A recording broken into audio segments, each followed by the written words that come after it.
Okay guys, hi there and welcome to my actual vlog for the day. It is a user's guide to being a Brit abroad. I had this idea from my recent holiday, but from a couple of holidays before. Just observing people's behaviour, you see some real I don't even know how to describe them. They embody every stereotype that a British person has when they're abroad. So I decided that I would, pop it out on here, that you'll have a bit of a giggle at my expense, because, yeah, I've drawn the moustache on. I look like an idiot. You'll understand that in a bit. Okay, here we go then. Chapter 1. What to do before going. Buy as many things as you can that have either the Union Jack or the St. George's Cross on them. People will respect you for your patriotism. That's better. Make sure that you fake tan before you leave for holiday. This will make people wonder where you went on holiday before. And because you've been on multiple holidays this year, it will make people think you're rich. This is a good thing. Buy a really low factor sun cream. Hell, with your new tan, you can kid yourself into thinking that you have the skin tone and the complexion to get away with it and not burn. Besides, a complete disregard for melanoma and skin cancer is one of the brilliant things about being a Brit abroad. Be sure to take socks with you wherever you go. You might be going to Turkey in August, but it's going to be 50 degrees. But hey, you're from Britain. You're used to the weather changing like that. You've got to be prepared, and socks are a must. Book somewhere really hot, but then complain about just how hot it is while you're there. Chapter 2. At the airport. While stood in queues, complain constantly about the queues. Make sure you keep all your change in your pocket and keep wearing all your metal jewellery right up until the instant you get to the metal detectors. Remember, everyone is judging you on how you look. In fact, there's not a single person in the airport who isn't looking at you and thinking about what you're wearing. So make sure you look glamorous and dolled up at all times. Ignore the fact that it's 5 degrees in England and make sure you dress appropriately for the 30-degree weather that you will experience at the other airport.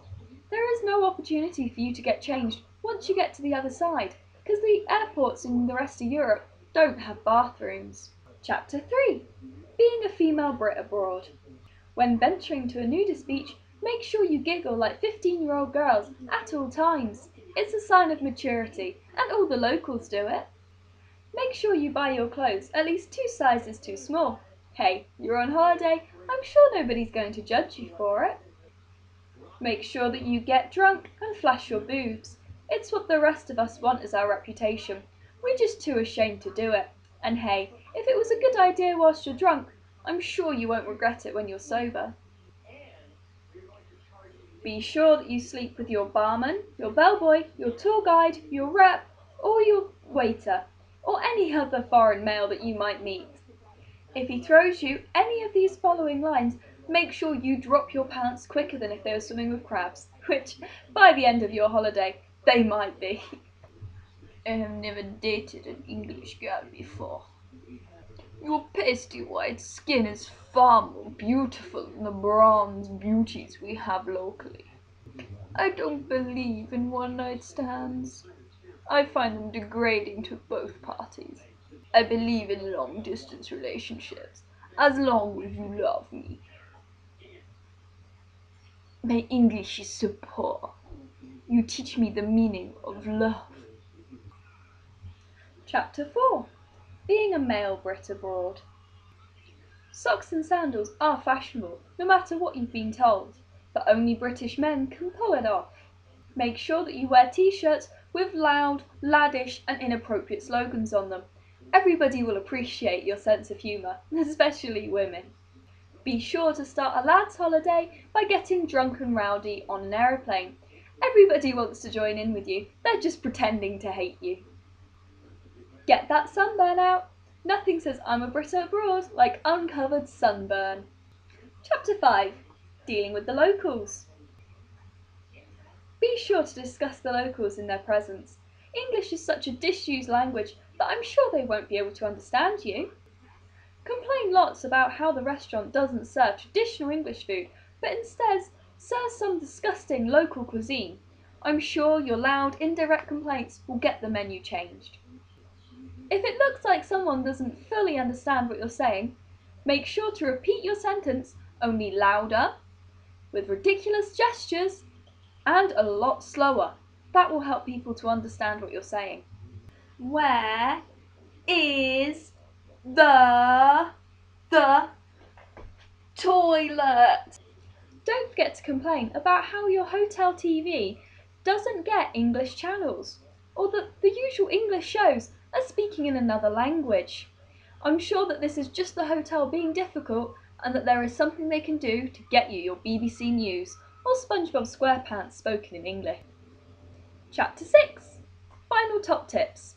Do not leave the compound for anything. Remember, Al-Qaeda and Somali pirates are waiting for you behind every bush. They want to kidnap you. Learn 1 or 2 words of the native language and then use them constantly in a terrible accent. People will appreciate your attempt and you'll be able to brag to everybody about how fluently you can speak the language. Okay guys, that's it for today and that's it for the user's guide to being a Brit abroad. I hope you enjoyed it. Didn't go quite as well as I wanted it to, having to use my inbuilt webcam because the headset kept giving me electric shocks and I decided I didn't want to use it anymore. So sorry if it hasn't been brilliant. I will endeavour to make the next few a bit better, but I hope you enjoyed the premise. Alright, bye guys. Say bye bye Cookie Monster. Bye guys. Bye bye. I'm meant to be foreign, but I just sound like a posh Englishman. With boobs.